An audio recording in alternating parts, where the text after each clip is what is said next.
Halo, Assalamualaikum warahmatullahi wabarakatuh. Apa kabar semuanya? Saya berharap mudah-mudahan semuanya dalam lindungan Allah Subhanahu wa Ta'ala. Baik, kita lanjutkan pembelajaran biologi. Pada kali ini kita akan membahas bab kelima dari kelas 12 SMA di SMA Negeri 9 Surabaya ini, yaitu tentang pola pewarisan sifat pada hukum Mendel. Ya, pola itu model pewarisan. Jadi di bab sebelumnya kita sudah membahas tentang pembelahan sel secara meiosis, di mana pada pembelahan ini sifat-sifat yang dimiliki oleh induk bakal diwariskan kepada anakannya. Untuk kali ini kita bahas bagaimana pola pewarisan atau model pewarisan itu. Ada seorang tokoh yang namanya Gregor Mendel menelurkan sebuah hukum namanya hukum Mendel. Apa saja itu? Baik, mari kita lanjutkan. Tapi sebelum kita lanjutkan, mari kita berdoa dulu ya. Bismillahirrahmanirrahim. Mudah-mudahan apa yang akan kita pelajari jadi ilmu yang bermanfaat dunia akhirat. Oke, hukum Mendel. Siapa itu Mendel? Bukan bahasa Jawa ya, bahasa Jawa. Mendel kan diam saja. Ini Gregor Mendel. Ya, oke. Kita lihat ini. Ya, ini Pak Mendel ya. Jadi dia seorang biarawan di sekitar atau di sekeliling tempat kerjanya. Dia tanami dengan tanaman ercis yang usianya tidak terlalu lama sehingga dia melakukan persilangan atau mengawinkan silang putik dengan benang sari. Bukan hewan ya, tumbuhan ya, putik dengan benang sarinya yang dia silang-silangkan. Dia sudah seorang ahli matematika ya, dari Austria kalau nggak salah ya, seorang ahli matematika, tapi dia terkenal di bidang biologi ini banyak. Ya, dia menerapkan dua hukum. Yang pertama yaitu hukum Mendel 1 dan hukum Mendel 2. Hukum Mendel 1 berkenaan dengan persilangan dengan monohibrida atau satu sifat beda. Artinya sebetulnya di tanaman ercis itu punya banyak sifat, seperti akar, batang, daun, bunga, buah, biji. Tapi dia hanya memperhatikan satu sifat saja yang dia teliti, maka disebut dengan persilangan monohibrida atau monohibrid. Sementara hukum Mendel yang kedua berkenaan dengan dua yang diperhatikan, dua sifat yang diperhatikan, maka diberi nama persilangan dihibrida atau dihibrid. Gitu ya. Oke, anak IPS paham ya? Anak IPA? Oh, sangat paham. Tadi disilangkan, artinya dikawinkan silang dengan sifat-sifat yang beda, gitu ya. Oke, kita lanjutkan. Nah, ini tentang hukum Mendel pertama. Jadi Mendel melakukan persilangan pada Mirabilis jalapa. Ini bunga pukul 4 ya. Jadi bunga pukul 4. Kalau jam 4 sore dia bunga ya. Ada bunga itu yang warnanya putih di satu tanaman itu, ada bunga yang berwarna merah. Nah, oke, sebelum saya lanjutkan, kamu harus mengenal beberapa tanda yang ada di persilangan. P dari kata parental ya. Jadi parental itu induk. Kemudian lambang-lambang ini, jadi lambang-lambang M besar, M kecil, lambangnya itu disebut dengan genotif. Ya, kalau lambangnya besar itu berarti dominan, sementara kalau lambangnya kecil itu berarti resesif. Tanda silang artinya disilangkan, persilangan. Kemudian merah, putih, ini kan di sini ada kode namanya genotif. Merahnya sendiri atau putih disebut dengan fenotip, itu sifat yang tampak. Jadi kalau lambangnya adalah genotif, sifat yang tidak tampak, fenotip. Kemudian gamet. Nah, gamet adalah separuh dari gen. Ini pasangan ya. Nah, kita tahu bahwa kromosom atau gen itu kan berpasang-pasangan. Nah, separuhnya masih ingat toh pada saat meiosis, pembelahan di mana anakannya itu separuh dari kromosom induk. Nah, ini hasilnya 2 ini jadi 1. Semua nanti 4 berarti jadi. Tapi ini kita bicara monohibrida dulu ya. Oke. Jadi gamet adalah sel kelaminnya, separuh ya. Kemudian F1, filial itu adalah keturunan pertama. Kalau nanti ada F2 berarti keturunan kedua, gitu ya. Oke, jika ada tanaman berbunga merah berarti dominan, disilangkan dengan tanaman berbunga putih berarti resesif. Resesif itu sifat yang kalah. Maka gamet yang terbentuk separuhnya dari M besar berarti M besar saja, M kecil saja. Jika disilangkan maka memperoleh keturunan warna merah muda bunganya, berarti sama-sama kuat. Nah, sifat yang demikian disebut intermediate. Jadi sifat yang sama, tidak kalah, tidak menang, intermediate. merah muda. Jadi seolah-olah warna merah hilang, warna putih hilang. Nah, setelah itu disilangkan lagi di antara bunga yang berwarna merah itu, disilangkan lagi ini ya, M besar M kecil toh ini, M besar M kecil menjadi, nah ini menjadi anaknya. Kemudian anak dengan anak disilangkan ini. Nah ternyata gametnya ada M besar M kecil, ada M besar M kecil. Setelah disilangkan seperti ini ya, nah, maka diperoleh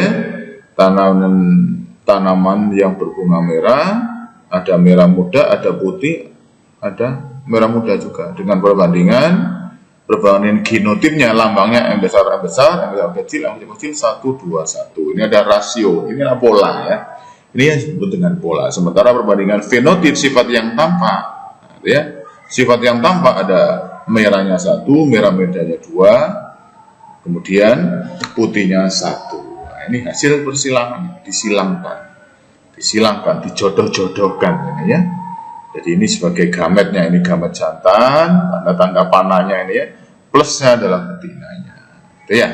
Oke, ini untuk hukum Mendel pertama. Nah ini berpasangan secara bebas ini ya. Hukum berpasangan secara bebas. Kemudian nanti ada juga yang ini tadi ya, hukum Mendel yang pertama ini juga ada yang tidak intermediate, ada yang nanti dominan. Cuma ini yang dicontohkan yang intermediate ya. Seumpama nanti yang tidak intermediate berarti ya merah dengan putih, karena ini merahnya dominan ya muncul merah begitu. Tapi karena ini bersifat intermediate maka perpaduan keduanya. Oke. Sekarang yaitu hukum Mendel yang kedua. Nah, ini dua sifat beda. Jadi ada biji yang berbentuk bulat, warnanya kuning. Nah, sementara yang di hukum pertama ini dia hanya memperhatikan warna saja, warna bunganya saja. Sementara yang ini, hukum Mendel kedua ini memperhatikan dua sifat beda. Jadi menggunakan dua sifat beda dari tanaman ercis yang bentuk dan warna biji. Jadi ada bentuk sama warna, gitu ya. Menyilangkan tanaman ercis berbiji kuning dengan tanaman ercis berbiji keriput, tadi bulat kuning, satunya keriput hijau. Perhatikan pergambaran ini. Jadi parentalnya ini. Jadi masing-masing pasangan-pasangan ya, B besar menandakan bijinya bentuknya bulat, K besar kuning. Berarti ini dominan gitu ya. Sementara B kecil alternatif dari B besar. Kalau ini bulat berarti ini keriput. Sementara K besar kan kuning, maka kebalikannya atau lawannya yaitu hijau. Hijau ini adalah resesi ini ya. B besar, K besar, B kecil, K kecil. Maka gametnya separuhnya, yaitu B besarnya 1, K besarnya 1. Nah, seperti ini ya. Ini B kecil 1, K kecil 1. Ini gametnya kan separuh toh. Separuh dari induknya. Setelah itu disilangkan, maka diperoleh B besar, B kecil, K besar, K kecil. Semuanya, nah, karena ini ada dominansi atau dominan, maka kalau ada B besar berarti bulat, keriputnya kalah. Kalau ada K besar berarti kuning, hijaunya kalah. Maka semua anak yang diperoleh berbiji bulat, berwarna kuning. Kemudian ini seolah-olah kan ada yang sifat yang hilang, ini bulat dan kuning loh, ini berarti hilang ya. Nah, setelah itu disilangkan sesamanya. Nah, terbentuklah gamet-gamet yang ini berpisah secara bebas istilahnya tadi ya. Hukum Mendel yang kedua. Nih, jadi B besar bisa berpasangan dengan K besar, B besar dengan K kecil, B kecil dengan K besar, B kecil dengan K kecil. Jadi istilahnya itu besar-besar, besar-kecil, kecil-besar, kecil-kecil. Ini berpisah secara bebas, dalam membentuk gamet. Ini disebut dengan hukum Mendel yang kedua. Ini ya. Jadi sebetulnya dia punya banyak sifat sih, tapi cuma dipelajari dua saja seperti ini. Oke, seret. Jadi B besar, K besar, nah, ini disilang-silangkan semua. Ini sebagai gamet jantannya, yang ini betinanya. Akhirnya diperoleh variasi, gitu ya, seperti ini. Ya. Jadi bulat kuningnya ada berapa, ini ada berapa, ini ada berapa, gitu ya. Bulat kuningnya ini yang nomor ini, yang keriput kuning ini, yang bulat hijau ini, yang keriput hijau nomor 16, yang homozigot ini, yang heterozigot. Nah, ini di nomor-nomornya ini ya. Oke. Ya. Sebentar. Ini ada yang kurang nih kayaknya ya. Jadi kemudian nanti ada kombinasi di sini ya. Jadi nanti yang berbiji bulat berwarna kuning nanti ada 9. Nanti ya 1 2 3 4 5 6 7 8 9 ya. Ada 9 berbiji bulat berwarna kuning. Setelah itu berbiji ya, 9 3 3 1 ya, 9 ini 3. Yang keriput kuning itu ada 3, bulat hijau ada 3, keriput hijau ada 1, gitu ya. Jadi dominan resesi. Jadi ini ada pola pewarisannya, yaitu 9 itu bulat kuning, 3 keriput kuning, bulat kuning itu 3, keriput hijau 1, gitu ya. Ada polanya. Oke, berikutnya kita mengenal perkawinan dalam hukum Mendel. Itu namanya perkawinan resiprok. Itu merupakan perkawinan kebalikan dari yang semula. Misalnya ini kan H kecil dengan H besar diperoleh keturunan seperti ini. Kemudian resiprok diwalik H besar dengan H besar H kecil. Nah, ini untuk meyakinkan sama enggak ya pada saat disilangkan. Jadi yang awalnya yang betinanya itu yang kuning, sementara yang jantannya hijau diwalik yang di sini. Yang betinanya yang hijau, jantannya yang kuning. Gitu ya. Ini contoh persilangan resiprok. Kemudian berikutnya ya, ada namanya perkawinan back cross ya. Back kembali cross. Kembali disilangkan, yaitu perkawinan balik. Jadi perkawinan antara individu keturunan pertama dengan salah satu induknya. Persilangan ini bertujuan untuk mencari genotip induk. Jadi sajane genotip induknya itu apa sih? Maka anaknya disilangkan balik. Contohnya misalnya nih ya, ada tanaman warna hitam, bunganya disilangkan dengan putih. Ternyata di kok F2, F1 ini sebenarnya ya. Oh ini yang P2-nya ya. Mohon maaf ya. Ini dengan induk misalnya ya, ada hitam ini dari anakannya, induknya putih disilangkan. Ini diperoleh F2-nya seperti ini. Ada hitam sama putih gitu ya. Saya induknya yang putih. Ingin mengetahui apa namanya genotipnya, lambangnya itu apa sih. Oleh karena hasilnya hitam dibanding putih 1:1, berarti induknya bergenotip B kecil gitu ya.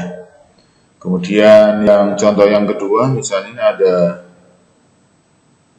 ada B besar B kecil disilangkan dengan induk yang belum diketahui, ternyata diperoleh anak yaitu hitam B besar sama B besar B kecil, semuanya hitam gitu ya, semuanya hitam, maka berarti induknya adalah B besar. Maksudnya begitu ya, untuk mengetahui gen. Jadi sebenarnya gen sendiri nggak bisa dilihat, tetapi oleh Mendel dibuat lambang-lambang ini namanya genotip. Ini kreasi dari Mendel. Oke, berikutnya namanya uji silang test cross.